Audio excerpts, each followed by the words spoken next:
In a sit-down interview with Hudson County View from Southwood State Prison, Kwadir Felton, sentenced to 16 years with 6 years of parole ineligibility on various drug and weapons convictions, talked about his past, present, and future, starting from his childhood. Born in New Jersey. I was born in Jersey City, but I moved to North Carolina for a point in my life till I was, 5 years old.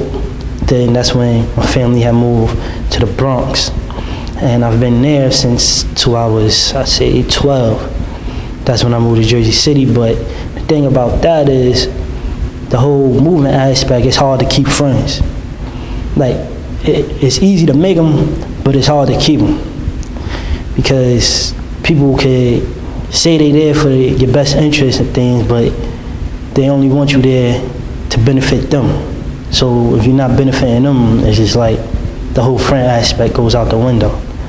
But as far as with my family, like my brother, he went into the Navy when I was 13 years old. And my father, he was around, he was coming into my life. He was in and out of my life, but now he's in my life, so. But it was just basically like growing up, being a man, learning how to be a man, a young man, I had to learn on my own. My mother and sister was always there, like no matter what, they was always there for me. They gave me anything I wanted. I was spoiled. And it's just, since as long as I can remember, like my family, they never left me. They always was there for me. And they helped me get through tough times, even when I could see, it was things about like playing basketball, and when my grades started to slip and I couldn't play basketball, they still supported me, still wanted me to do right so I could continue to play.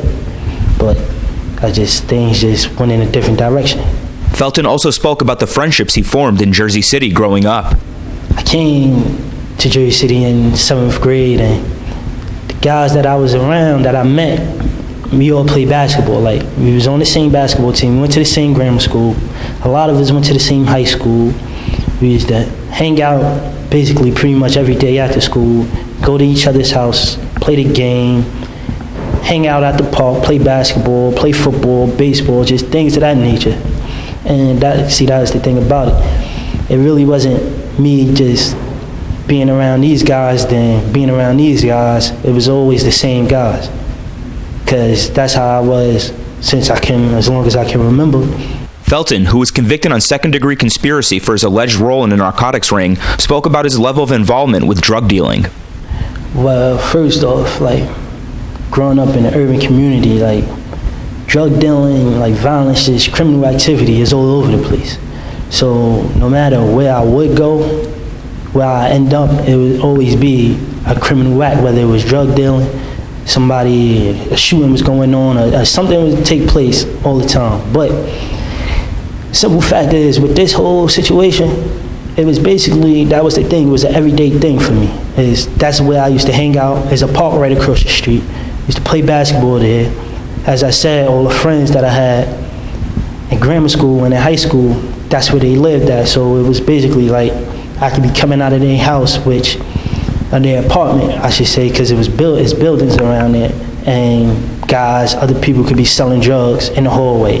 Drug dealing could be going on in the hallway situations, and basically it wasn't no involvement as in, oh yeah, I'm doing this, I'm doing that. It was just being aware of my surroundings, and I was around guys that was doing it. So that's how I guess they made it seem like basically guilty by association, because they found me guilty of a conspiracy because of the guys that I knew, that they was doing it, so they figured I had to be doing it. And it's just like, as far as me being a perfect child, I wasn't a perfect child. I'm not a perfect human being. I've made mistakes, yeah, and that could have been looking out for police while somebody was making a drug transaction or something of that nature, or telling somebody's downstairs waiting for them for the drug transaction. But I wouldn't classify myself as being a part of it. In addition, Felton spoke candidly about his prior drug use. I smoked marijuana, I drank alcohol, and it was a point in time in my life, I used to take pills, ecstasy pills. But other than that was pretty much it. All All right. Would you say, as far as smoking weed and drinking alcohol, would you say it was like a daily thing, or was it like, just a, we're at the park and someone's smoking a blunt and I just got on and I'm just take a couple hits off the L or something? I could say it was pretty much like a daily thing, like as time grew on, because that was just a way of I could say, kick back and relaxing and just smoke a blunt and just chill, basically, like chill in the park and play basketball and things of that nature. All right. As far as the alcohol, that wasn't daily though. No, that wasn't. That just came basically like party nights and just on a nice day. If we wanted to get something to drink, we'd put money up and go get some liquor bottles. Felton also spoke about his version of the night he was shot in the head by Jersey City Police Sergeant Thomas McVicker, starting from him leaving a baby shower at the Bethune Center en route to his then-girlfriend's residence. I'm walking. I just hear, hey, yo, Kwa. So I'm looking around. I'm not seeing nobody, but it's a truck with the window cracked. So I go, who that? So that's when he says, look, you little black mother effer, you better get the F down before I blow your effing brains out. So me going, whoa, you don't know who that, like you don't know who the F you talking to, like who that? But at this time, I'm still walking. I'm slowing my pace down because I'm trying to catch the voice. I'm trying to see like what's going on. But once I hit the last who that, I didn't get a response. I told him SMD. Well, people that text, they should know what that means. You asked me to keep the profanity down. I told him SMD, and then boom, that's when it happened. So quick. All right. I guess once it happened, you don't really remember anything until I guess you wake up in the hospital, or? No. See, that was the thing, because of how it went. The whole gunshot, everything was unexpected. So it just felt like somebody punched me, like I got knocked out, like somebody punched my lights out. So I sat up, but I'm seeing black and white, and like little water spectacles in my eyes, like when you're coming out the pool, and you see like little water in your eyes, it was like that. But my face was burning, and it felt like I had a knot on the side of my face, my right side, and I touched it, and that's when I felt like, I felt the wetness, like I got shot, like I'm bleeding. Then from there, somebody pushes me down, takes off my hoodie, takes off my hat. It gets to me, man, because it just flashed the flashbacks. But takes off my hat, takes off my hoodie, and takes off my hat, and he's searching me. Zips down my hoodie, zips down my fleece, zips down my fleece, zips down my hoodie, searching me. Then he kicks me, and then from there, that's when I had an out-of-body experience. I seen myself on the ground, like I never seen myself ever in my life, with my eyes puffed out my head, bleeding from my nose, bleeding from my mouth, bleeding from both sides of my face. I'm just telling myself to get up. I'm saying get up, but I'm not moving. I'm hearing myself talking, but I'm not moving. My mouth is not moving, but I goes to touch my body. I'm going through my body, so now I'm confused, like what's going on? Like, am I dead? Next thing I know, from there, I wakes up in the hospital, handcuffed to the bed. So what's going on? Like, I'm handcuffed. What I'm doing handcuffed? I just got shot in my head. Where's my mother? Where's my sister at? I just got shot in my head. I'm still seeing at this time too, black and white. And as I look around me, I'm just surrounded by police, a whole bunch of police.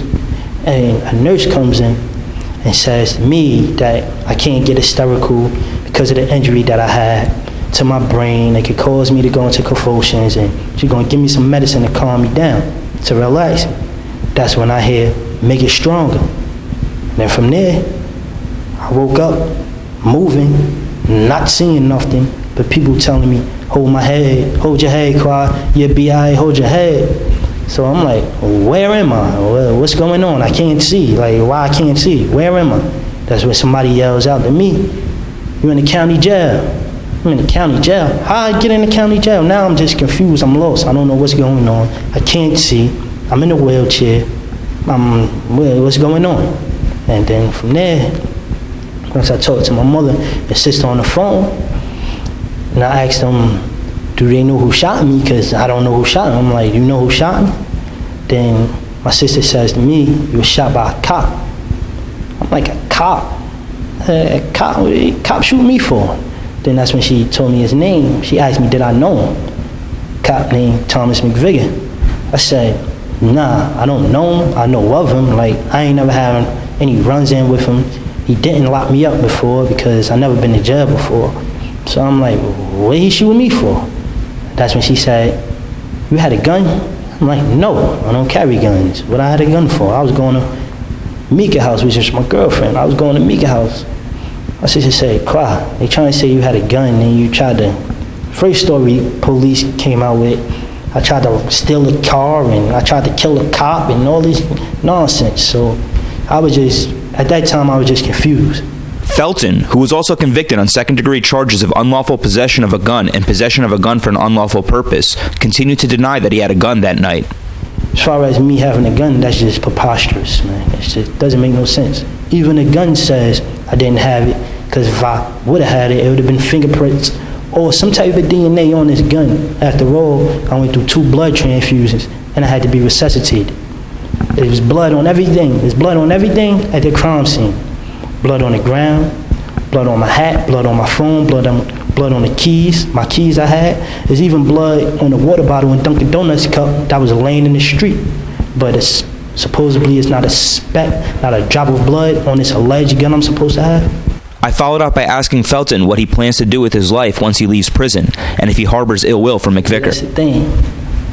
As much as I used to get mad and hate that this happened to me, I started to like it, to love it, because I just learned to realize, like, what don't kill you make you stronger.